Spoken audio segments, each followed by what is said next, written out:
Hey there, everybody. Welcome to our reaction interview for The Curse Season 1, Episode 8.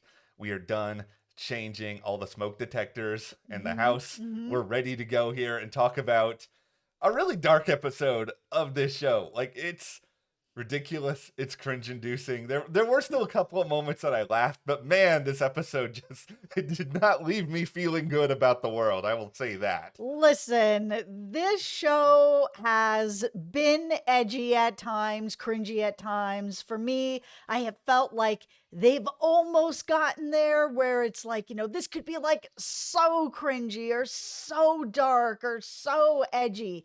This episode did all of that. It finally got there to the point that I was like, I'm uncomfortable through this whole episode. Like, nothing is making me feel that great. Yeah, is there anyone on this show we're really supposed to root for at this point? Where I'm just sort of looking back and being like, this person's sad. This person is absolutely horrible. Nobody's doing good things. Is it weird for me to say that I actually appreciated Fernando barging in there and telling off Asher and Whitney to the level that he did? Like, good for you, Fernando. They don't have any backbone to really stop you. Sure, you could have toned it down on the accessories that you brought to that particular meeting. This episode also did a really good job of making me less frustrated with Kara and actually getting to what it is that she is feeling in all of this. Because for most of this show, she's just been kind of using Whitney as someone to buy her art, a bit of a punching bag. Like, she doesn't really like her. And it was nice to finally get a bit deeper into that, to be like, why doesn't she like her? What is it about her? Like, why is she still around her? Like, she would still buy her art if they weren't friends? Question mark. There's so much to talk about in this video, including all of that, and then the question, who is gonna die by the end of this season? Before we get into any of it, though, be sure to hit that subscribe button. We are very much near the end of the curse, and we would be cursing ourselves if we did not say by hitting that subscribe button, you help to support us to create all these videos we love to make for you guys. We also have live streams on the curse every single week. We have one coming up Mhm. next week. It's over on our Patreon. I'll have a link for you down below. Okay, let's just start by getting a little bit more into what you were saying with Kara, because I think this is a really interesting episode for her. Yeah, it is. I feel I feel a lot like what is going on here with her is that obviously she's been hired now to be Whitney's friend, which not exactly a great position to be in. She's getting money, but she is slowly losing more and more of herself along the way and just really getting into just straight up uncomfortable. My teeth are clenching. I want to leave the room sort of awkwardness. Yeah, I mean that was a lot of the theme of this episode is Whitney throws money at a lot of problems. Yeah. Like, she threw $14,000 at the jeans problem and created an even bigger problem by doing that. She's thrown money at Kara for Kara to be her friend, to be her consultant friend, Yeah. sort of thing. And I mean, Kara's even said that to her friend, where she was just like, sometimes you have to be nice to or put time into people that you wouldn't normally put time into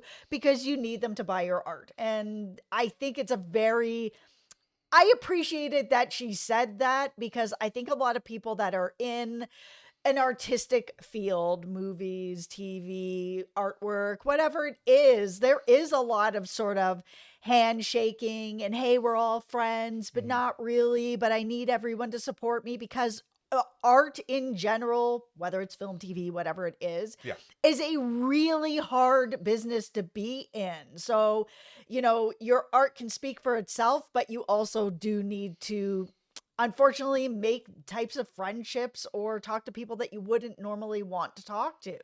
And Whitney has spent a lot of money on her art. But watching it throughout this episode, by the time she gets to the end and she's trying to explain what her more installation piece was, with the meat, and giving it to her and being like, yeah, I feel like, I'm cutting a piece of myself off every single day, Mhm. and whether somebody eats it or not, it's not up to me, it's up to them, sort of thing. And you ate it. And then afterwards, just seeing her sitting in her, she realizes this already about herself, but saying it out loud Yeah. is something that then sits with her even more heavy as she watches, like, the other artist walking around in there. This guy's got his arm around her. Like, it's so uncomfortable because it's true. I am so glad they actually gave an explanation to that art installation because I didn't think they were going to. I didn't think we were ever going to get back into what Carol was trying to say with all of that. And I really appreciate that. And it's a very interesting thought. And it's something that I don't think Whitney even still understands when she hears it. I just gotta say this. If I am ever in a position where I'm basically like, okay, I need you to say to me how great my art Oh is. my I need you goodness. to say to me all the different things that I'm doing so well. Drag me to the back of the barn. Like I'm done. It's time to just put me down. I do not need to ever be in that situation.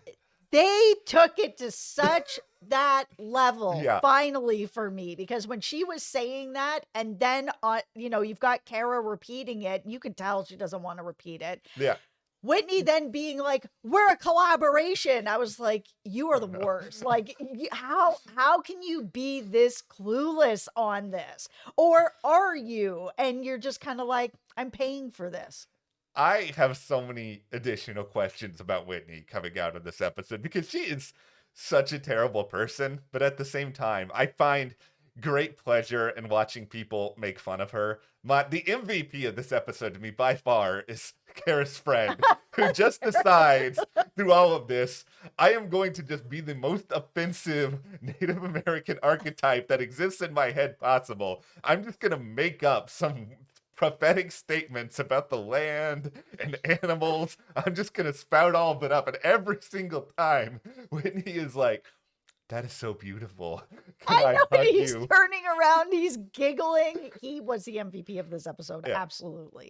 it's so unbelievably offensive, but I love that guy so much. But just there's nothing Whitney does in this episode that is good, that is nice, that is redeemable. Like she completely misses the point of all of the genes she's trying to Mhm. explain to Fernando.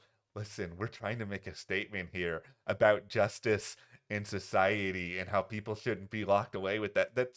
That's great. But you know what? Nobody likes capitalism, but it is a part of the world. Most people can't afford to have $14,000 of things just sort of stolen, and getting people to show up there solely for the sake of taking all of your genes. Like, it's not a surprise to me that we got that scene, but it was still pretty interesting to watch. Yeah, she's created such a problem. And like, I understand what she's saying. Yeah, somebody doesn't need to go to jail for stealing some genes in, this community. But at the same time, what she did was not the solution, because then she has, Fernando was right, Yeah, created an even bigger problem that's going on, where people are just coming in to straight steal now because word has spread that you can yeah. just go to the store, steal. It's making things way, way worse. Like, did Fernando handle it in the right way? No. But at the same time, Whitney has created a problem, like a really bad problem. One of the things I'm really starting to get a good sense of with Whitney is that she's very good at telling other people how they should handle situations while at the same time not handling any situation herself. Because this confrontation with Fernando, like after the fact, when she is just like full on mocking Asher and just being like an absolutely horrible person, she also is just like, oh, what were they going to do? They weren't going to do anything, even though they clearly had dangerous things with them that they could. They weren't gonna do anything. When Asher was like, I could have been taking a bullet for you. Yeah. It was just like, when she started mocking him for that, I was like, you were not going to be taking a bullet for her. Fernando was not Yeah. going to come in there and shoot anybody. Yeah. Like, stop. And Whitney, you also didn't do anything in the midst of any of this either. You weren't like, Fernando, you showed up to my place with various things that are extremely dangerous. You already know that this stuff makes me uncomfortable. You don't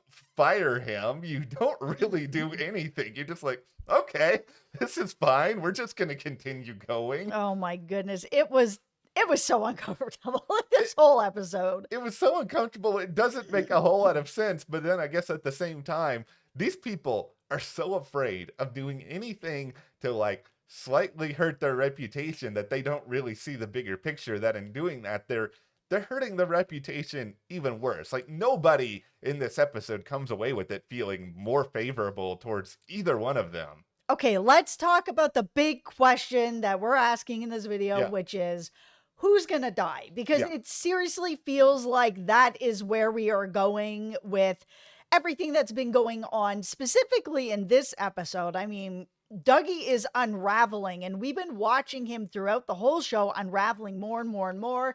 What happened with his wife, his feeling of responsibility, him drinking more and more, driving more and more, having more and more people in his car. Like, it's feeling like we are getting into this situation where it's like, is Dougie gonna die? Is Dougie going to kill another person? Or is, there gonna be some sort of accident that happens to Asher with him in this curse where he's really like so in his head about it that he's created his own problem and it's some accident happens. Like, it Mhm. just feels like that is where we're going. It does, and it's just it's hard to pinpoint exactly who is going to fall victim to all of this, just because I think this show is intentionally trying to be unpredictable in all of it. But one of the ideas that I continue to kind of go back to is a lot of this show is about the relationship that Asher and Whitney, and I guess by extension Dougie, have had with this community. And I kind of feel like whatever is going to happen here is going to be something that affects this community in a pretty profound way, whether it is something happens to Abshir, Nala's father, who ends up getting in a really bad position, ends up maybe being put in that position because his daughter now thinks that she has some sort of supernatural abilities because she's refusing to curse Dougie, who is like begging for it at this point because she has already seen when she says things, bad things happen. And whether it's coincidence or not, if she believes it, nothing else really matters. So, who do you guys think is going to die by the end of this season? Leave it for us in the comments. I actually think that the person after this episode that's going to die, that's going to affect everyone, is Kara. That would it would work. It would be suitable given everything that we have seen on the show so far. She's giving so much to so many other people. Yeah, and also Whitney is really relying on Kara to be sort of her away from Asher. I have a life. My Mhm. life is with Kara. Kara's my friend. She's an artist. I'm an artist. We're really friends. That's how she feels. And I think if something that's happened with her and Asher and Dougie being in the community that somehow hurts Kara. I mean, Dougie's connected to Kara as well. That if something happens to Kara, it's going to affect Whitney really badly, and it's going to have a bad ripple effect on Dougie because Dougie also was starting to have some kind of relationship with her, and then it's going to affect the marriage with Asher. It's all going to just then collapse. Okay, I have two different ideas here. Okay, who do you think it is?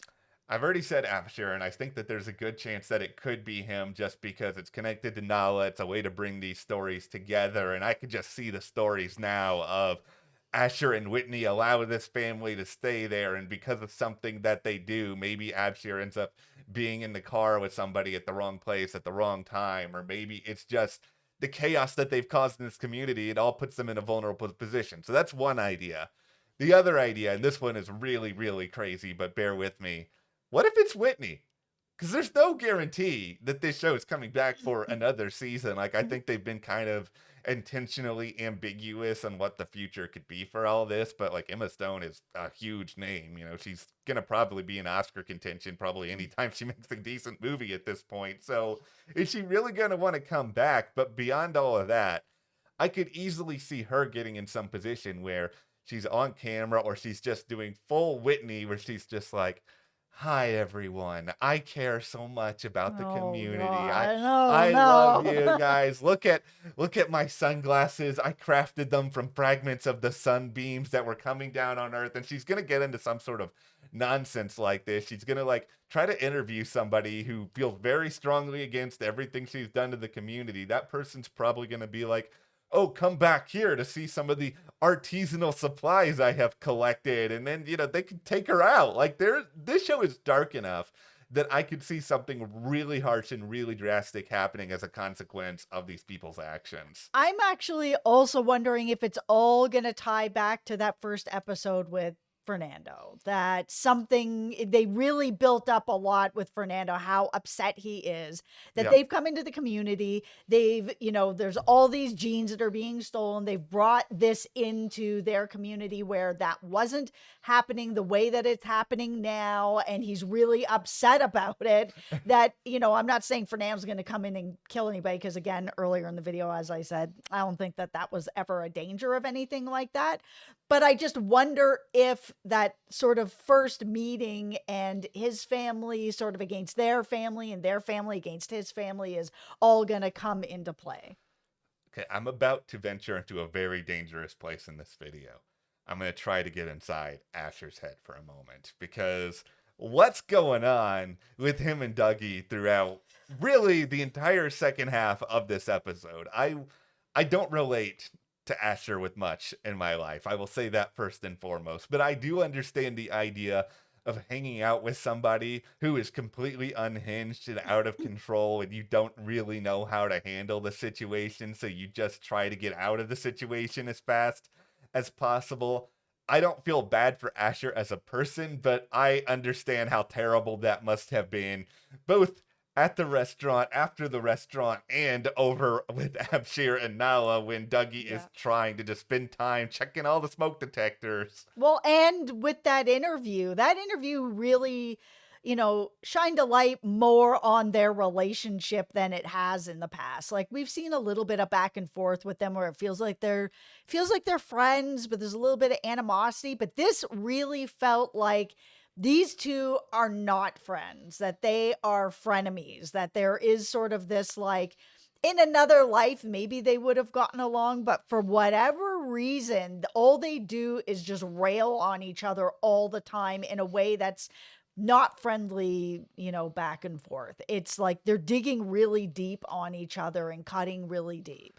I feel like on some level they had this interview, and obviously Dougie pushes it as far as one can push it in talking about things that Asher may like to watch, just to put it in a very PG sort of way for this video. By the way, my first thought when hearing that, HGTV's never gonna put that on the air. Like, this is a family channel here, Dougie. No, and that's why I feel like this was less about the interview and more about Dougie feeling animosity and maybe some jealousy as well, because, he doesn't have his wife anymore. Yeah. He feels responsible for what happened to his wife. And then he's got to sit here and film Asher and Whitney, this happy couple in love, happy, whatever. I mean, Dougie's really been trying to, like, break this couple up throughout this whole series, that it's almost like, well, if I can't have my wife, you can't have yours either.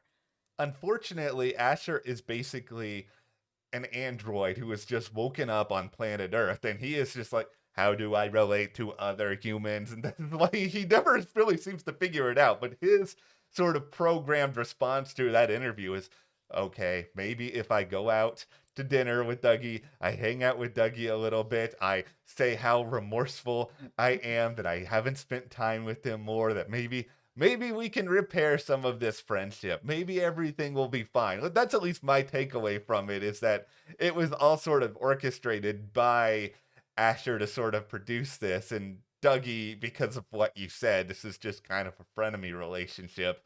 He doesn't really care about that. He just is like, okay, if I'm stuck with this guy, I'm just going to make this guy as miserable as I can. Oh, man, and did he? Dougie just hit, like, every single drum he could possibly hit on Asher. I mean, he's, like, going after Whitney and his marriage and things that he likes to watch. And then there was the whole thing. We're back to the small PP jokes again, guys. And this, like, small PP energy where he's, like, feeling really bad about it. And I'm just like, oh my goodness, why are we back here again with this joke? And, like, maybe I don't get it because, like, I don't have any PP energy. I feel like if I had any PP energy, it would be like average, like, it'll get the job done, but you're not going to go and tell anybody over brunch how great it was. You know what I mean? Like, it's fine. But it's just like, is this small PP joke, like, really getting anywhere? in listening to you talk about that, I just had a conversation with myself about here we are sitting in a video, all the work that, I did to pay off my college loan so that we could be on a video talking about PP energy in the year 2023. This is it's the worst part of this show. It is so stupid. I don't really like it. Okay, as a dude, Yes. tell me, like, am I missing it because I just don't have a PP and Okay. I just don't get, not that I don't get it, like I get, PP jokes. They're fine, and if there's like a really good payoff on it, then, of course, I'm gonna laugh. I don't have a problem with PP fart jokes. It's fine. But like it just feels like the joke just isn't getting to that payoff. You know what I mean? Like it's not paying off for me. Is that because I have, average PP envy and that's it? I think it's more because I feel like, and I'm not going to be like, here is Matt Rose, spokesperson for all men, but I will Okay, just but say, just you as you. as me, I feel like when I was in 6th grade, maybe this was a joke that came around gym class here or there. Like just so everybody knows, I got out of gym class by doing marching band, so I didn't even go in there. But still, I feel like this is a joke that comes around at that point. I wish I had that option. I grew up in Canada. Yeah. We don't have marching band up there. I did not like gym class. I will do whatever I can to get out of these conversations, and that was entirely what that is. But my point is just that this is something that people talk about when they're very immature and they have nothing else to sort of rely on. And so they're just like, look how big or little your PP is. And that's just like, I'll even admit, like I knew people who had nicknames that were based entirely on that, but we were 12. And I think the point the show is probably trying to say with all of this is, look at how immature a lot of these characters are, that they're still really hung up on this because they can't ever evolve or can't ever think about themselves in something other than this. And I think beyond all of that, with Dougie, I think he just knows it's a pretty obvious way that he can hit at Asher and find a way to just sort of make him more and more insecure over time. And I think some of that is a way for him to make better television. If Asher's not thinking clearly, he might unravel on camera, which is good for him. But I think some of it is also, his anger, his jealousy, his envy sort of roped all into that, and it just doesn't bring the humor as a lot of other things on this show does. Just like even the chicken, bringing the chick, like that at least made me laugh a little bit as opposed to just the pee-pee humor. But really, we're getting to this point where Asher has been needled and needled and needled throughout this entire episode. He has the whole incident over at the house with Nala after that eventually Asher brings up Dougie's wife, and that feels like sort of the moment where Dougie can say and do all this sort of stuff, but when he has something brought back on him, all of a sudden he goes really quiet, and it is sort of the stark reminder of just how miserable this guy really is. He really is. Like that whole scene with Nala where he was like begging to be cursed, crying, like I think he just has not dealt with what he did and his responsibility and what he did, and he's still struggling with this, where he's not getting past it. He's still drinking. He is still putting people in danger. Like it hasn't changed anything. It feels like he's just waiting, to die. This is just a question, I think, for all the commenters out there, because I know Benny Safdie, who plays Dougie, is pretty well known as a director. I don't know if he's as well known as an actor, but is this a character that's similar to anything he's done before? Because it's an affecting performance, but it's such a strange performance. And you could tell me that he is a totally different person outside of this show, and I would believe it entirely. Or you could tell me that he is just Dougie outside of this show, and I would believe it entirely, because I have no real grasp on him as a performer, or really this character and what he's going to do next. And I guess that's a big part of what makes this show interesting, right? Yeah, for sure. I've never seen him in anything else, so I'm not sure, but he's really good in this role. Yeah, this is a very fascinating show. Like, this is not my favorite episode of the season. It's really dark. It's really weird. It's very uncomfortable. There are other episodes I would consider watching again. I ain't watching this one again. I'm just like, it was interesting to watch. I love covering this show, but yeah, I'm done. I don't need to sit through these uncomfortable moments again. No, and I mean, the show is designed to make people feel uncomfortable. Just it is what it is. But for me, the show hadn't gotten there, like fully gotten there. Like it felt like it was kind of like skating around the edge of it, like it's almost Yeah. there, but they just didn't take the swing. They took the swing over and over and over again in this episode. Like this episode, for what this show wants to accomplish, which is to make people think and make people feel really uncomfortable. This episode was a 10 out of 10, hitting all of those balls out of the park. I won't be watching this episode again. I don't need to just feel uncomfortable over and over again. I want Fielder to cook a little bit more. I want the recreation of him telling off the comedy teacher last week. It's just like he didn't have as much in that in this episode. No, I mean, there was the whole like, rapping thing, but at the same time, I was just like, I've seen this done better on Yeah. Succession. Like, this is fine, but it just didn't get there. You're not Kendall Roy as much as you'd like to try to be. No. Well, hit that subscribe button, everybody. And yes, join our Patreon weekly, The Curse live stream. Thank you so much, guys. We'll see you next time.